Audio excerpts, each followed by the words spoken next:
Imagínate la escena. Lisboa, 17 de febrero de 2026. Estamos en la nueva fase de eliminatorias de la Champions. Un todo o nada. El Real Madrid contra el Benfica. El estadio es una auténtica caldera. El partido está súper tenso, muy trabado, y el marcador clavado en un 0-0 que no le sirve a nadie.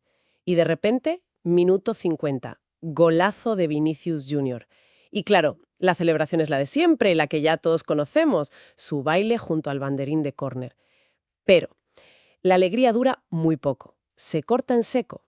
Hay una confrontación. Vemos un gesto del jugador del Benfica, Gianluca Prestiani. Se tapa la boca con la camiseta mientras le dice algo.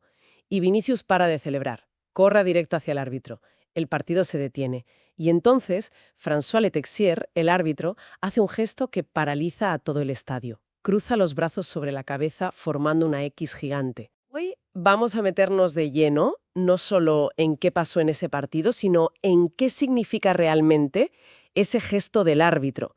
Las fuentes que tenemos nos permiten explorar, yo creo que por primera vez con este detalle, el protocolo antirracismo de la UEFA y cómo se aplica en tiempo real, bajo una presión máxima y las reacciones tan complejas que provoca. Vamos a desgranar esto porque tiene mucha tela. Pues el momento clave, el que lo cambia todo, es cuando Vinicius llega a donde está el árbitro y, según recogen todos los informes, le dice que Prestiani le ha llamado mono. Es esa acusación, tan directa, la que obliga a Letexier a actuar. Y lo hace, sin dudar. Activa el protocolo de inmediato. Y ese gesto de la X, que vimos todas en directo, ¿qué significa exactamente? Porque es una imagen potentísima. Es la señal visual. Una señal que han unificado la FIFA y la UEFA para comunicar a todo el mundo, jugadores, banquillos, público, televisiones, que el partido se para por un presunto incidente racista. Es como el pistoletazo de salida, ¿no? Exacto. Es el inicio de un protocolo de 3 pasos muy estructurado. El primer paso es justo el que vimos. Se detiene el juego y se emite un anuncio por la megafonía del estadio condenando cualquier comportamiento de este tipo. ¿Y los otros dos pasos? ¿Cuáles son? El segundo, si los insultos continúan, es la suspensión temporal del partido. Los equipos se van a los vestuarios un tiempo. Y el tercer paso, que es ya la opción nuclear, por así decirlo, El abandono. el abandono definitivo del partido. Si el problema persiste o si se considera de extrema gravedad, se suspende. Pero una pregunta, ¿alguna vez se ha llegado a ese tercer paso en un partido así de este nivel? O sea, ¿se ha abandonado un partido de Champions por racismo? Es una pregunta excelente, porque la respuesta es que no. Se ha llegado al primer paso varias veces, incluso al segundo, en partidos de un perfil más bajo, pero un partido de Champions nunca se ha abandonado. Claro. Por eso lo de Lisboa es tan relevante, porque durante esos casi 10 minutos que estuvo el juego parado, la posibilidad de que el Real Madrid se retirara del campo, fue muy real. Estuvimos al borde de un hecho sin precedentes. Y lo que pasa en esos 10 minutos es fascinante. Es el protocolo chocando con la realidad, con la competición. Vemos a un Vinicius visiblemente afectado, se sienta en el banquillo, su entrenador, Álvaro Arbeloa, se acerca y, según las fuentes, le dice textualmente que si él no quiere seguir, el equipo se va con él. Fíjate qué declaración de intenciones. Totalmente. Mientras, en el césped, sus compañeros debaten si se van en solidaridad y hasta José Mourinho, el entrenador del Benfica, se acerca a hablar con Vinicius. Es un momento de una tensión dramática. Precisamente. Y es ahí, en ese momento de máxima presión, donde se ve la cultura real de un club, más allá de los comunicados. Porque una vez que se para el juego, empieza otro partido. El de las declaraciones, el de las narrativas.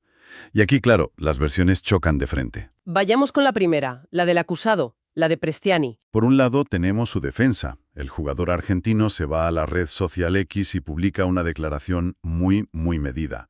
Cito textualmente. Quiero aclarar que en ningún momento dirigí insultos racistas al jugador Vinicius Junior, quien desafortunadamente malinterpretó lo que creyó haber oído. O sea, un malentendido. Eso es. Y añade que nunca ha sido racista. El Benfica, como club, no solo lo respalda, sino que contraataca.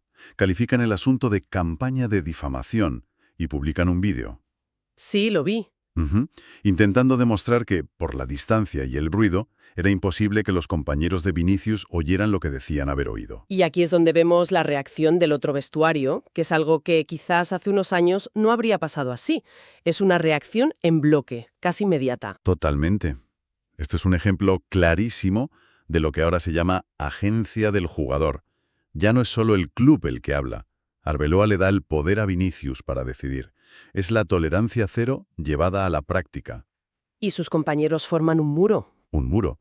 Las palabras de Aurélien Tchouaméni son demoledoras.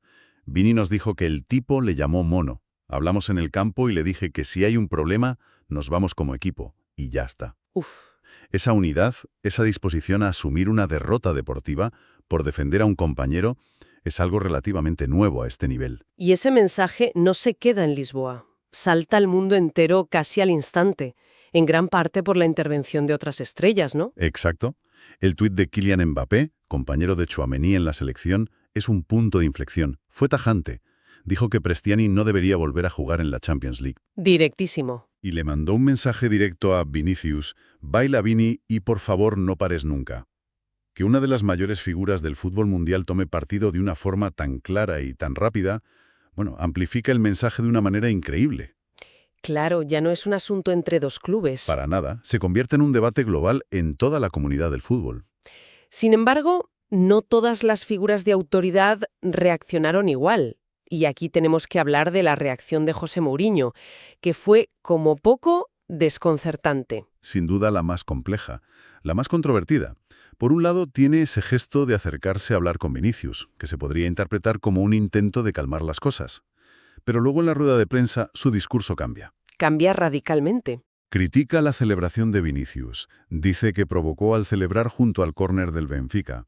Recuerda que la mayor leyenda del club, Eusebio, era negro, como si eso inmunizara al club de algo, y llega a cuestionar de forma velada por qué es siempre Vinicius quien se ve envuelto en este tipo de abusos. Espera, un momento.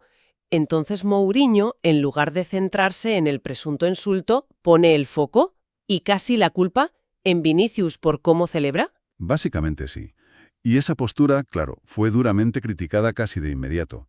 Aquí es donde entra en juego una organización muy importante que se pronunció de forma muy contundente. Un momento, para que quede claro de qué organización hablamos y qué dijeron exactamente, porque usaron un término muy específico. Hablamos de Kick It Out, que es la organización británica más influyente en la lucha contra la discriminación en el fútbol.